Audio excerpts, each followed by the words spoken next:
Good evening, everyone. Welcome to today's workshop on navigating social assistance and employment support. My name is Radha, and I will be facilitating today's workshop. I am currently a law student at Windsor Law, and I am excited to dive into these very interesting topics with all of you. And we hope that this workshop is of value to you. So the objectives of today's workshop are to allow you to learn about available financial and employment assistance programs right for your needs. Secondly, to give you an overview of Ontario Works and the Ontario Disability Support Program, ODSP. Another objective of today's workshop is to inspire you to believe in your own potential and capacity to overcome financial difficulties and achieve long-term stability. Lastly, the workshop aims to allow you to understand the application process, timeline, and eligibility for these programs. So before we begin, I would love to know where all of you are joining from. Please type your city in the chat box so I can get an idea of where all of you are located. I am located in Markham. Okay, so we have someone from Scarborough, Richmond Hill, amazing, North York, awesome, Newmarket, great. Okay, yeah, we have a few from North York, another from Ajax. Okay, so all over the place, all over Ontario. Oh, and we have someone from Markham as well, perfect. Okay. So let's just do a quick introduction. As an Ontario resident, someone who is looking for employment or facing barriers to employment, or even in need of financial assistance or has a disability, the Government of Ontario has 2 social assistance programs in place to help you achieve stability. If you don't have enough money for food and housing, or if you have a disability and are in financial need, you can actually apply for financial and employment assistance programs through the Ontario Works or Ontario Disability Support Program. And the Ontario Works and Ontario Disability Support Program are the 2 main components and 2 main programs of Ontario's social assistance system. And something good to know is that the programs are funded by the Ontario government and the Ministry of Community and Social Services. So they are responsible for ODSP and Ontario Works. And as part of the government's Building a Strong Foundation for Success initiative, the government has put together 4 strategic pillars under these programs. So the first one is encouraging job creation and connecting people to employment, connecting people with the right services and supports, making life more affordable and building financial resiliency, and lastly, accelerating action and driving progress. Okay, so let's dive right in and begin with Ontario Works. Before we begin though, I wanted to do a quick poll with you all, and I want to know, what is your level of familiarity with Ontario Works? So let's get that launched.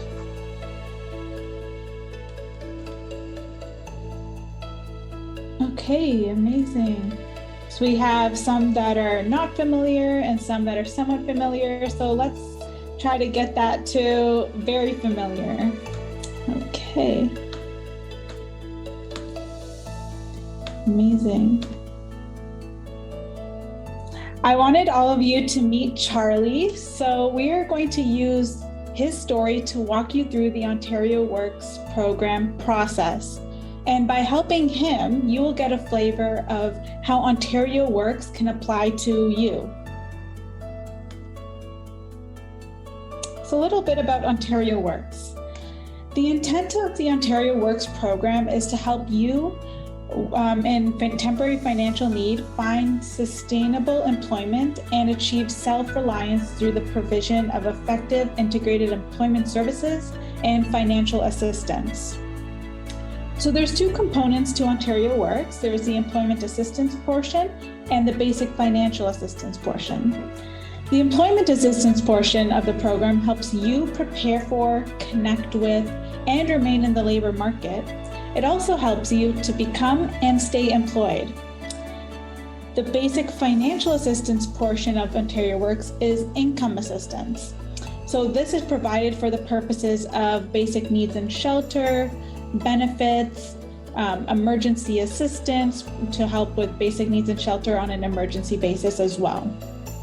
And if you're eligible for Ontario Works, the amount of money that you receive will depend on your specific situation. So it is a case-by-case basis, and everybody is different. Another thing to note is that once you're eligible, you must participate in employment-related activities in order to receive financial help. Okay, so this is a really fun fact, and I think all of you will really like this part of the program. At Ontario Works, you will be offered a full range of employment activities, such as job support services, including preparing a resume and cover letter, employment information sessions, community participation, such as activities that allow you to contribute to the community and improve your employability, employment placement and job retention services, supports for self-employment development, referral to basic education, such as attending courses and workshops to learn different skills, updating your credentials, attending school, and much more. Learning, earning, and the Parenting LEAP program, and literacy and job-specific skills training. So that is all included in the employment assistance part of the program, which is so cool. So Charlie says that Ontario Works sounds like a great program for his needs, but now he is wondering whether he qualifies. He is 34 years old, he lives in Ontario, he is in financial need, and he's also looking for a job. So let's see if he's eligible. So here is the eligibility criteria for Ontario Works. In order to qualify for Ontario Works financial assistance, he must satisfy all of the criteria. So we can see that he satisfies the first and second because he is 34 years old and he lives in Ontario. Another thing is that he has to have assets no greater than the limits set out in the program. He must be in financial need. So he says he's in financial need, and he also plans to participate in employment-related activities. So as part of that, he will develop a plan that outlines activities that he will do to improve his skills and find work. Further, when he applies, he must tell his income received. Some examples of income and other sources of funds that he needs to report are tax benefits, the Canada Pension Plan, employment insurance EI, earnings from a job, training program, spousal support, sponsorship support, the Guaranteed Annual Income Supplement, Old Age Security and Guaranteed Income Supplement, GIS, as well as Ontario Student Assistance Program, OSAP. So all of those are included in the income portion that he must report. He would also need to tell about any assets him and his family own. So assets are property, possessions, or money that belong to you or your family. And some examples of assets include cash, money you have in bank accounts, stocks and bonds, registered retirement saving plans, RRSPs, vehicles, property, for example, land or a house, and trust funds, for example. So these are just a few notes to remember. To see if you are financially eligible, they will look at your circumstances, including your income and assets, living expenses, family size and makeup, and shelter costs. So just remember, once you do apply for Ontario Works, in order to make sure you remain in the program and getting the right amount of financial assistance, you will need to continue to keep your information up to date. Also, it is important to remember again that the amount you get will depend on your specific situation. Okay, so if Charlie were to find that Ontario Works maybe doesn't suit him, and there might be, it's just it doesn't meet his needs, there's actually an alternative option for him.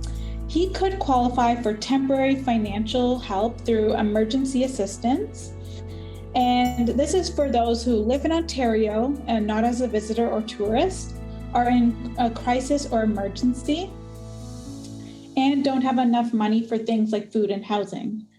So for example, a crisis or emergency includes situations where you have been affected by COVID-19, are being evicted from your home, or maybe you're worried about your safety, have emergency authorization to be in Canada for humanitarian reasons. So this includes Ukrainian migrants arriving or remaining in Canada.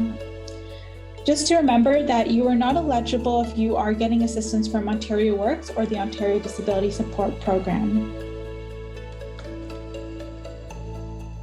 Okay, so let's dive into the monthly Ontario Works amount. So how much could you get? If you are eligible to receive financial assistance from Ontario Works, you will receive a monthly payment.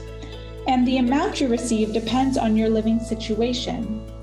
If you rent or own your own home, your monthly payment will include two parts: basic needs and shelter allowance.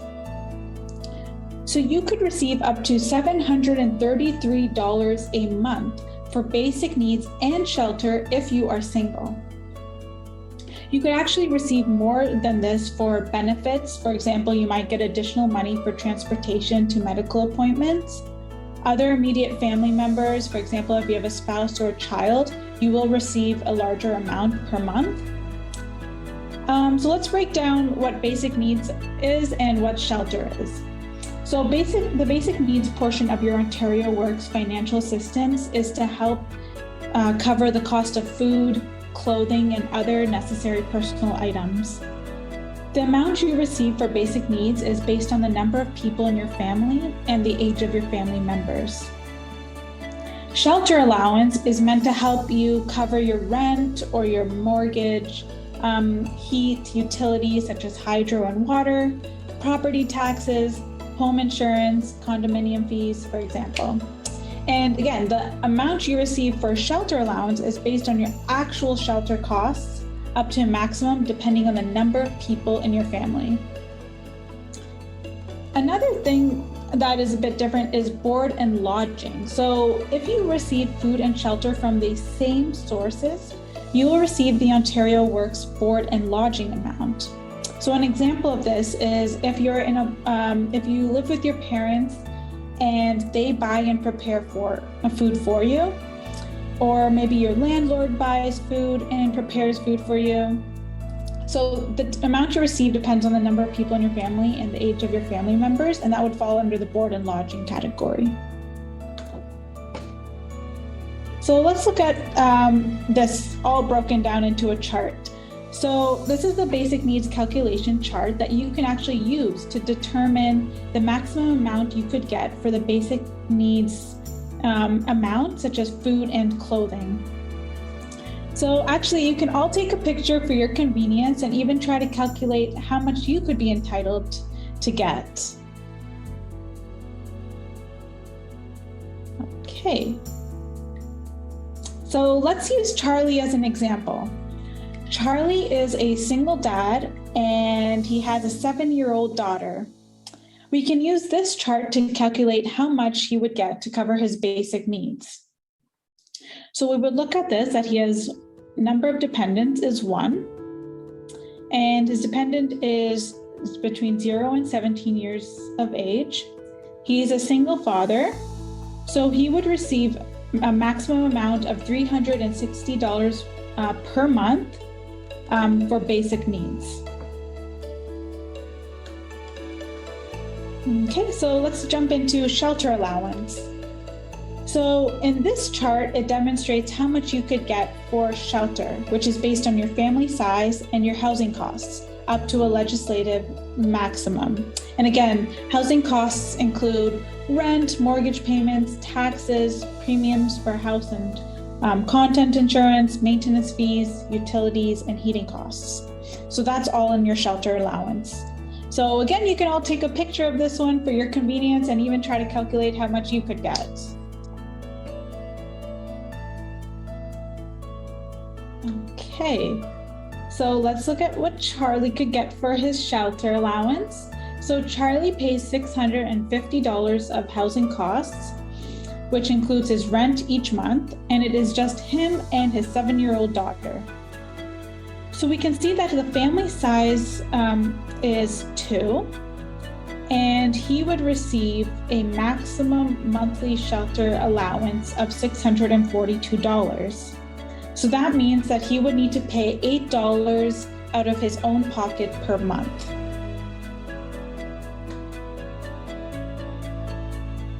Okay, so as stated before, you are in a board and lodging situation if either you live with your parents and they buy and prepare food for you, or your landlord buys and prepares food for you. And the amount you receive depends on the number of people in your family and the age of your family members. So you can also take a picture of this slide and see how much you could get for board and lodging if you qualify.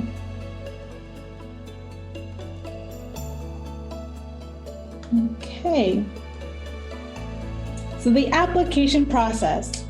So the Ontario Works application process has 6 steps, and it only takes 20 to 30 minutes to complete the entire application form. And you actually only need to submit 1 application for you and your family members who live with you. Okay, so we saw that Charlie is eligible for Ontario Works. Now the next step is the application process. In order to apply, the first step is to have identification and documentation ready at the time of the application. So this includes proof of identity, such as your full legal names, date of birth, status in Canada, social insurance numbers, address, including address history for the last 12 months, email addresses for all family members 18 or older, employment status, health card numbers, accommodation information, all asset information, and all income details for each family member. And just please make sure you have all this information available before you begin the application process so that it is quick and you have the best experience. So the next step is to fill in the application form. So it is an online form, and the application form can be found here. I'm just going to send it to you all in the chat box. Okay, and in order to fill out the online application, you will need Chrome, Firefox, or Safari in order to apply. Okay, so once you get to the application form, it requires you to fill out your personal information, including marital status, gender, first and last name, etc., dependent information, status in Canada, living conditions, residence history, income, current employment earnings, employment history, assets, bank information for direct deposit so that you can get your payments, other financial resources, special dietary needs, and a statutory declaration. Once you have completed filling out the application, all you have to do is submit your application. Where the information necessary for making an eligibility determination is incomplete, you will actually have up to 10 working days to obtain and submit the outstanding information. So if there's something important in the application that's missing, you'll actually have 10 business days to complete that. Okay, so how do you check the status of your application? It's actually very easy. All you have to do is go to this website, and it's a status checker website. Okay, and I just sent it to you all in the chat. So to check the status of your online application, all you will need is your application reference number. And this can be found in the email that the government sent to you as soon as you submitted your application online. It can also be found on the last page of your online application. For those of you who may be applying in person or by phone or by mail, you can find the status of your application by contacting that toll-free number. So step 3 is the review process. So there is nothing you need to do at this point. A caseworker from your local Ontario Works office will review your application and call you within 4 business days of submitting your application in order to schedule an appointment. This doesn't include weekends and holidays.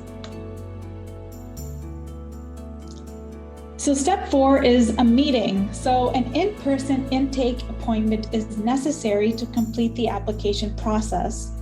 You will actually meet with an intake caseworker for your verification appointment, and this caseworker will ask you, to verify certain information and provide more information such as copies of bills or other documents, just so they can verify that the information you provided in the application matches what they're looking for.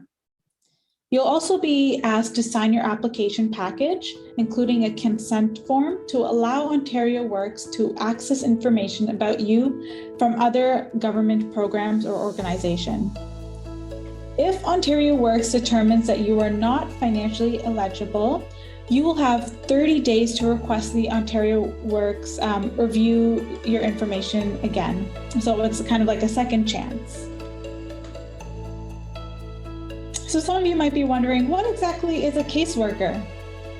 While at Ontario Works, you will be assigned to a caseworker, and caseworkers are trained professionals who are very knowledgeable about supports and services available in your area. Specifically, they do needs assessment. They will provide assistance to you while you are on the program and will also monitor your case to ensure that you meet the eligibility requirements and get the support you need, all the while empowering you to become more employable and so that you can become more self-sufficient.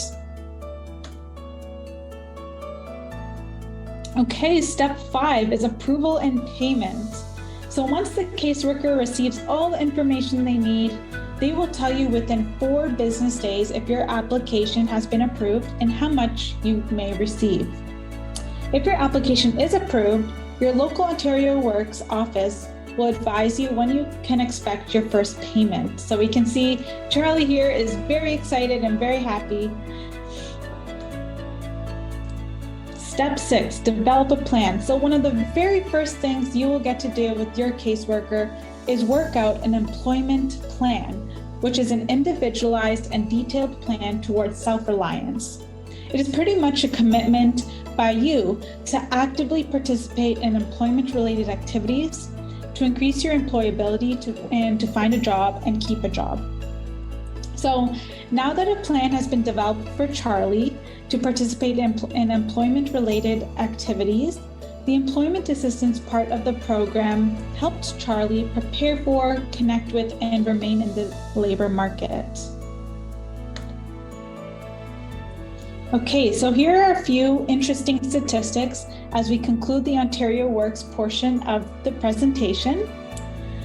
So the number of beneficiaries refers to the total number of single individuals and heads of family units on social assistance, plus all their dependents.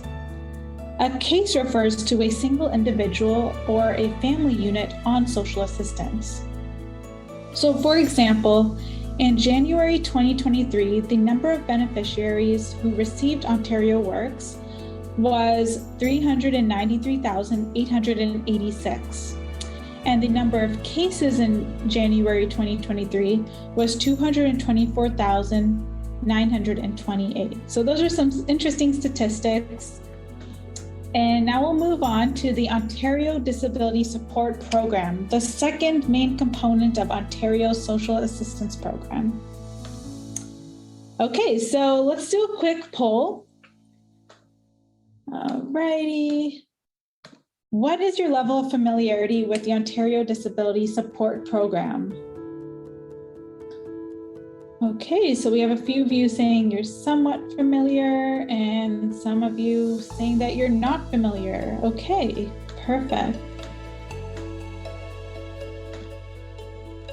Okay, so let's all meet Charlie's friend, Tom. Tom recently lost his hearing and had to stop working as it impeded his ability to work. He is now in financial need and requires support. Let's take a look at how the Ontario Disability Support Program can help him. So the Ontario Disability Support Program, ODSP, gives financial and employment assistance to people with disabilities. And this program is also administered by the Ontario Ministry of Community and Social Services, just like the Ontario Works program. So ODSP is meant to replace the income lost due to the recipient's disability, making them unable to work enough to gain self-sufficiency, and thus it has a higher rate of assistance and asset limits than Ontario Works does. So what could you get? You could get money to help you and your eligible family members with living expenses, including food and rent, health benefits, including prescription drugs and vision care, as well as employment support to help you find and keep a job or advance your career. And if you're eligible for ODSP, the amount of money you will get will depend on your specific situation. Okay, so one key difference between ODSP and Ontario Works is that, unlike Ontario Works, ODSP does not require recipients to undertake employment-related activities, such as job searching or vocational training. This is determined through a subjective evaluation of 4 criteria that are defined within the ODSP Act. So the disability is continuous or recurrent. It is expected to last for a year or more. The disability significantly limits their ability to work, look after themselves, or get out in the community, and it has been verified by an approved health professional. Okay, so based on the purposes of the program, it looks like it could work for Tom, but before he applies, let's make sure he is eligible. He is 45 years old, he lives in Ontario, he is in financial need. He lost most of his hearing, which has restricted his ability to work and take part in community life. So in order for Tom to qualify for ODSP, he must meet the eligibility criteria.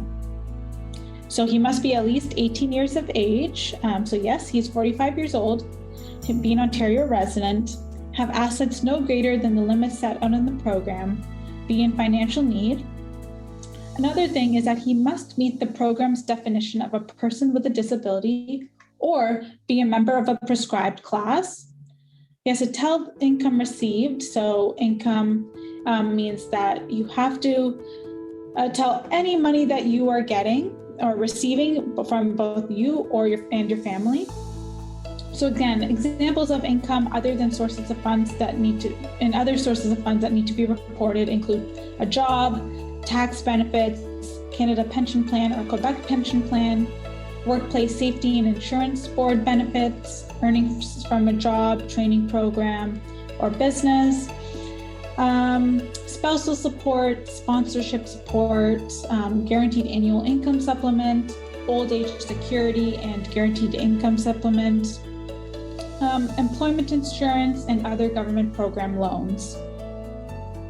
Also tell about assets you and your family own. So assets include property, possessions, or money that belong to you or your family, such as cash, money that you have in bank accounts, stocks and bonds, registered retirement savings plans, vehicles, property, etc. Another thing is medical reviews. So a medical review of your disability allows them to determine whether you continue to meet the ODSP definition of a person with a disability. A medical review date is set when a person's condition may improve over time. If you were not assigned a medical review at the time you originally qualified for the program, then medical reviews do not apply to you. Okay, so what is a disability based on the definition under the Ontario Disability Support Program Act? So the definition is you have a substantial mental or physical impairment that is continuous or recurrent and is expected to last 1 year or more. The direct and cumulative effect of your impairment results in a substantial restriction in your ability to work, care for yourself, or take part in community life. Your impairment, its likely duration, and restrictions have been verified by an approved healthcare professional.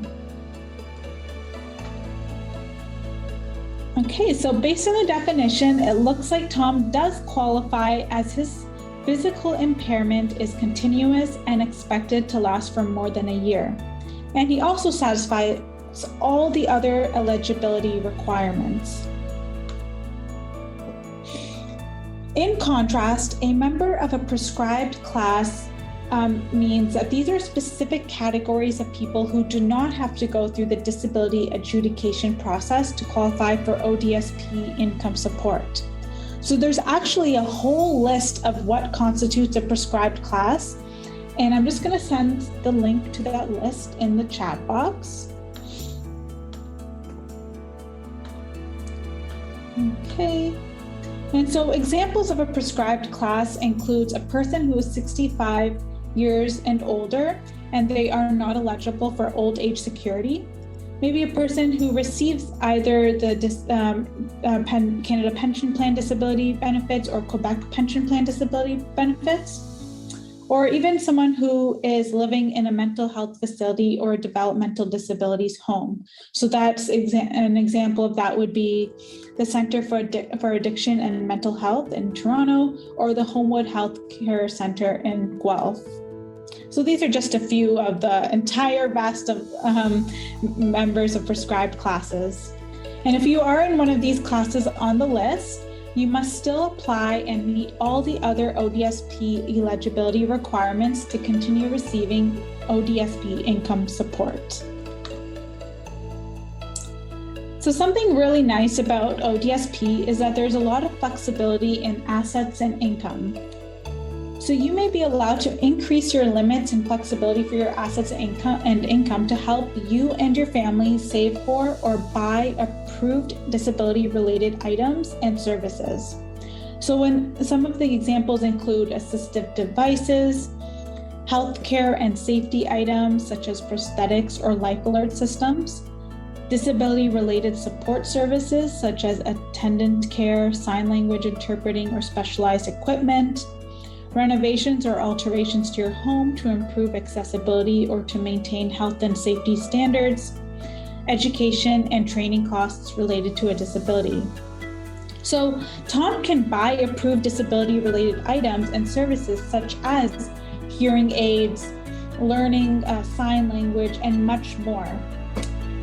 Before buying any disability-related items and services, contact your local ODSP office, and your caseworker will actually help you figure out what disability-related items and services are approved and how the program can help you save for or even buy these items and services for you. So monthly ODSP amounts. You could receive up to $1,228 a month for basic needs and shelter if you are single. You can receive more than this for benefits. For example, you could get additional money for transportation to medical appointments, or other immediate family members. For example, if you have a spouse or child, you will receive a larger amount per month. Again, the amount you receive will depend on your specific situation, so it varies case by case. A benefit unit is defined in the ODSP Act as a person and all of his or her dependents on behalf of whom the person receives or applies for income support. Okay, so basic needs calculation. So the amount provided for basic needs is based on the number of persons in the benefit unit, the age of dependents, and the geographic location of the benefit unit.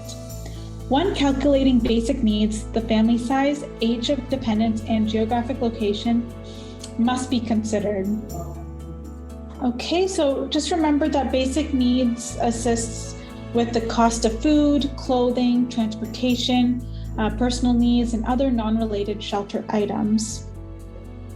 Okay, so you can all take a picture of this chart for your convenience and even try to calculate how much you could receive per month. And let's look at how much Tom could receive. So he has a spouse without a disability and an 18-year-old son. So number of dependents other than his spouse is 1, and his son is 18 years or older. So we would look at this column, and in this row, the recipient has a spouse, so it wouldn't be this row. And then here it says recipient and spouse if both have a disability. So his spouse does not have a disability, so it would go under this column. So he would receive $1,296 per month, and that is actually the maximum amount he could receive. Okay, shelter calculation. So shelter is defined as the cost for a dwelling place used as a principal residence. And the shelter allowance is subject to a maximum amount based on the size of the benefit unit. Okay, so just remember that this includes heating costs, anything that goes under the shelter allowance. So you can all take a picture of this chart for your convenience again, so you can see how much you could receive per month. Okay, so let's see how much Tom could receive for his shelter. So Tom has a family of 3. He has a spouse and an 18-year-old son, and he is paying $930 of rent or shelter costs per month. So we can see that we'll go to 3 as a family size. So he would get, so the maximum amount is $947 per month, and he needs $930. So he would meet that amount, and he would get $930 per month for shelter. Okay, so the application process. For the Ontario Disability Support Program, it has 7 steps when you're going through the application process. So it's much longer, and the process takes a bit longer compared to Ontario Works. Okay, so some things to remember before going into the application process is that the application process may take a few months. And actually, if you do need financial support in order to support yourself and your family while the government reviews your ODSP application, you could actually apply for Ontario Works first. If you are eligible, you could receive financial assistance from Ontario Works while they are assessing your eligibility for ODSP. Another thing to note is that it is an online application, and I'm just going to send that all to you in the chat box. So that's the portal to apply. And you only need to submit 1 application for you and your family members who live with you. And an application only takes 20 to 30 minutes to complete, and just ensure that you have enough time to complete the entire application before you get started. So what do you need? The first step is that you must have identification and tax documents ready for all your family members. The application will ask you questions about your family members, and so please have all the family members that will be included in your application with you so that they can provide their consent and confirm their information. So some of the information that is needed is your social insurance numbers, OHIP cards, health certificates, banking information, immigration papers, and tax returns. Step 2 is filling in the application form. So you will be asked to fill out your family's full legal names, date of birth, and status in Canada, address, email addresses for all family members 18 and over, total monthly income and available assets, housing costs, other expenses such as childcare and disability-related expenses, your bank account information so that you can get your payment quickly. And once you complete all that information, all you have to do is submit your application. Okay. So this is what the online application portal looks like. So once you click on that link, all you have to do is click on Apply for Social Assistance. And then you will be taken to this page. So this top section of the portal is only for emergency need. However, this step asks you, have you received help from the Ontario Disability Support Program in the past 12 months? If you click no, you will be taken to this page. And this is where you fill out all the information required, such as your first and last name, your date of birth, social insurance number, health card number, etc. Okay, so step 3 is review. So you don't have to do anything at this point. A caseworker from your local ODSP office will review your application and will call you within 15 business days to schedule an appointment. So step 4 is the meeting. You are going to meet with an intake caseworker for your verification appointment, and the caseworker may ask you to provide more information like copies of bills or other documents so that they can verify the information you included in your application. You will also be asked to sign your application package, including a consent form to allow ODSP to access information about you from other government programs or organization. If no additional information is required, the caseworker will let you know if you are financially eligible for ODSP within 15 business days. However, if ODSP determines that you are not financially eligible for ODSP, you will have 30 days to request that ODSP review your information again. Okay, so step 5 is the Disability Determination Package, DDP. So for those of you that saw that you are a member of a prescribed class, you actually don't even need to complete this step. However, if you are financially eligible for ODSP, you will receive a paper disability determination package, DDP, and these are for those of you that fall into the disability definition. So this package must be completed by an approved healthcare professional, such as your family doctor or a nurse or psychologist. Your healthcare professional may complete either the paper DDP or the digital DDP. And if your healthcare professional completes the paper DDP, you can mail it to the Disability Adjudication Unit using the addressed envelope that comes with the package.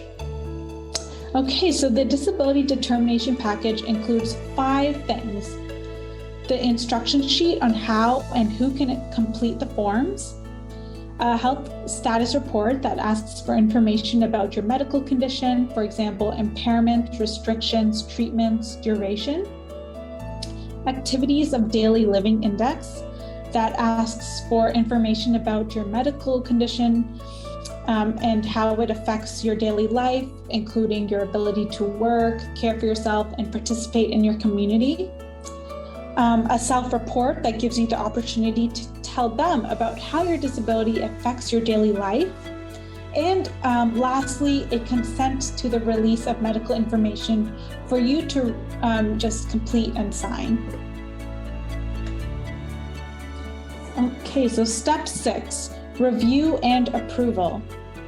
So specialized ministry staff, including doctors, nurses, or occupational therapists, will review your completed disability determination package to determine if you meet the legislative definition of a person with a disability. You will receive a letter from the Disability Adjudication Unit within 90 business days to let you know if your disability qualifies.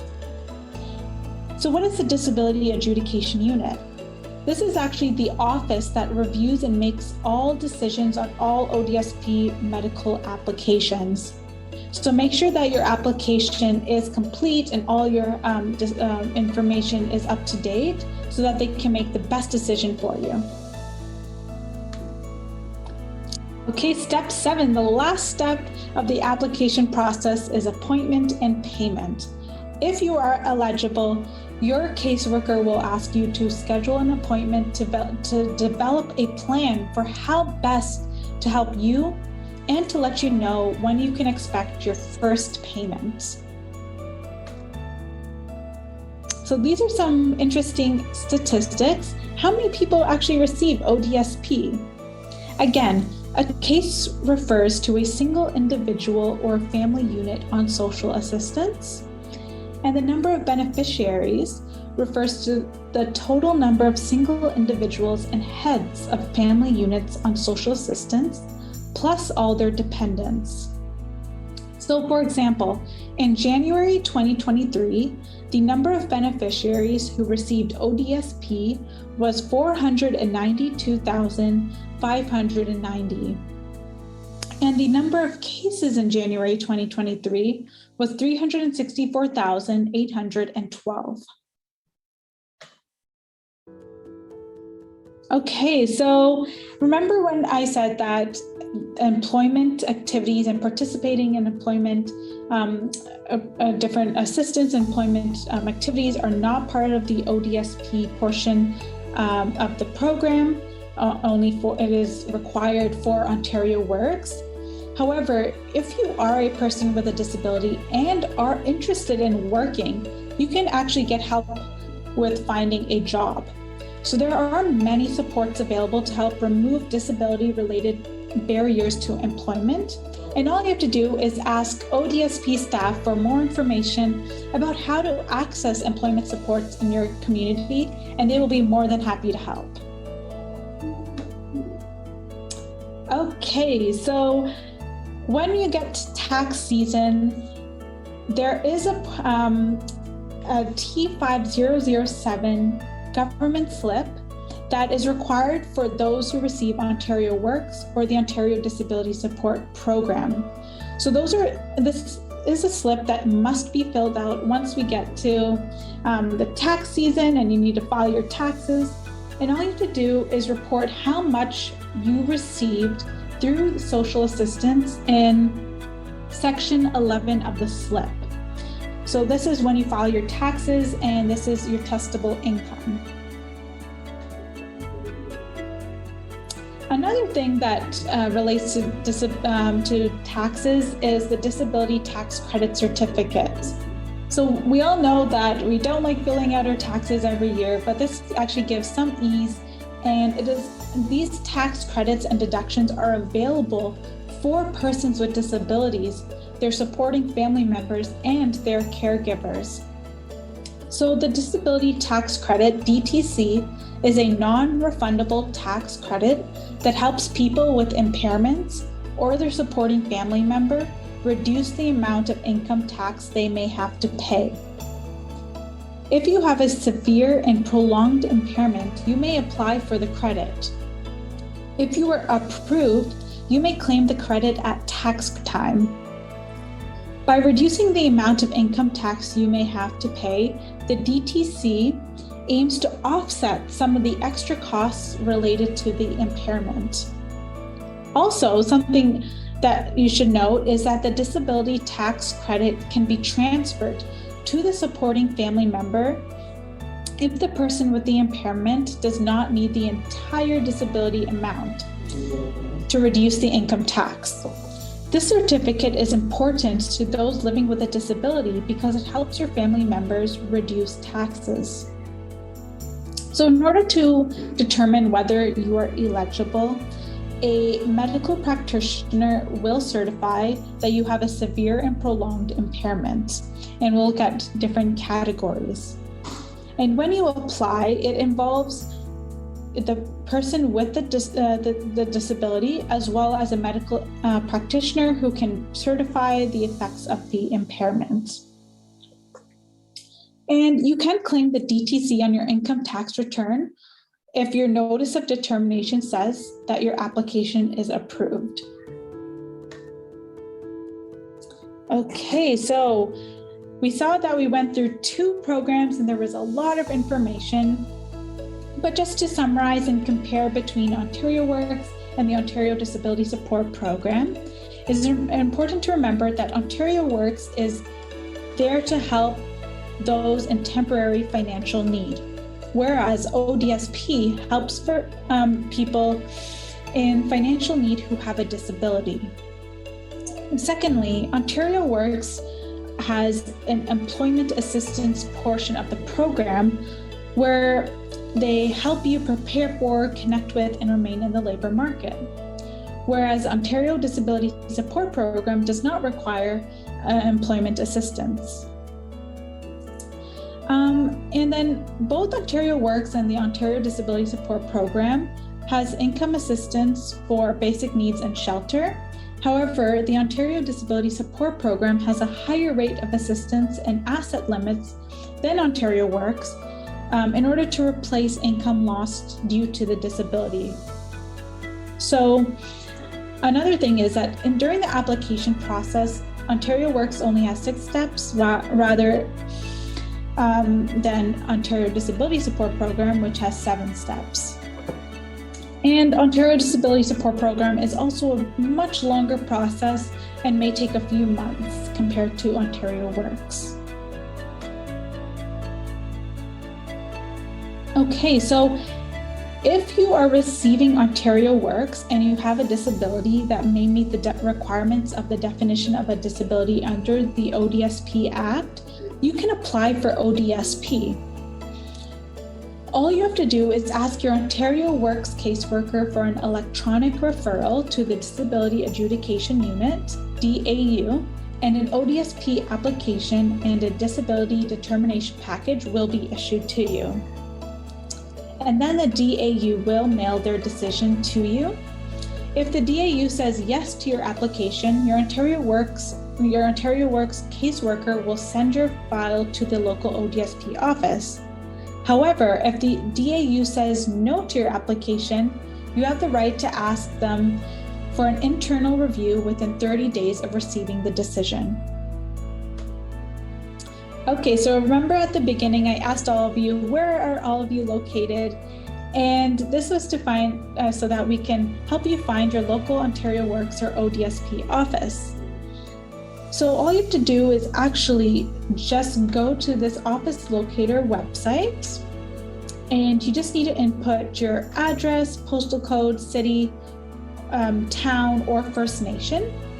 And then it will give you your local Ontario Works or Ontario Disability Support Program office.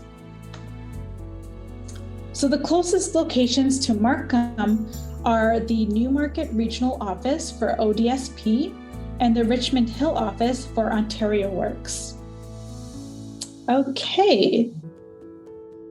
So Charlie and Tom are extremely satisfied that they were able to get help and get financial assistance in order to meet their needs.